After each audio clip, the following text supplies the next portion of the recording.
ငါအိတ်ရတဲ့ရေးတွေဘလို့ရောက်နေတာလဲအိမ်ထဲမှာလဲရေတွေအများကြီးပဲဘဝတွေမလွယ်ပါလားရေပင်မီးပင်ဘေးအမျိုးမျိုးကိုဖြစ်နေတာဒီလောက်ရေကြီးနေတာဘာလို့မနိုးတာလဲနှိုးတာပဲအပြင်မှာလူတွေဒီလောက်ဆိုရမ်းပြအခြေအနေကအတော်ဆိုးနေတာပဲ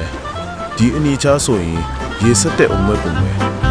မိမရေငါတို့မှလဲမရှိဘူးအရေးကြီးတဲ့ဖြစ်စည်းတွေယူပြီးအင်ကောင်ဘုတ်ပတ်တဲ့နေအောင်ဒီလောက်ဆိုလုံလောက်ပြီးအပေါ်တက်ရအောင်အေးလာ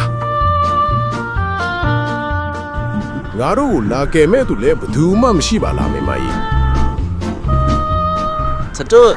ဟေးဖိုက်ကလေးမင်းလာတဲ့နဲ့အတော်ပဲကွာဟိုရှာတောင်မိုက်ကဝိုင်းစိန်တို့တားမိကိုတားခဲ့ပြီးကြားလို့မကောင်းကြသေးရလားအမအရင်ကိုမကယ်ပဲသစိမ်းကိုတွားကယ်မလို့လေရှင်ကိုတို့ရဲ့စမရတော့တီရောမစ်ထင်ပါရဲ့ဟေးစောကြီးဟာစတုအစင်ပြေးလားခဏကျွန်တော်လာခဲ့မယ်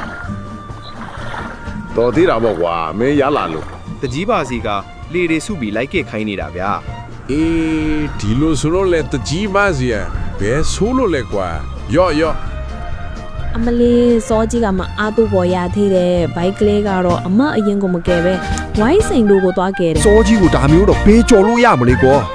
စတုရော့ခဏနေမှပြန်လာခဲ့မယ်အခုတော့ဘိုက်ကလေးတော့ကိုအမိလိုက်အောင်မယ်အရှင်ဗျာပေါ်ဝဆက်တိုင်းတဏှာယူတွေနဲ့မတွေ့ရပါစေနဲ့ဗျာ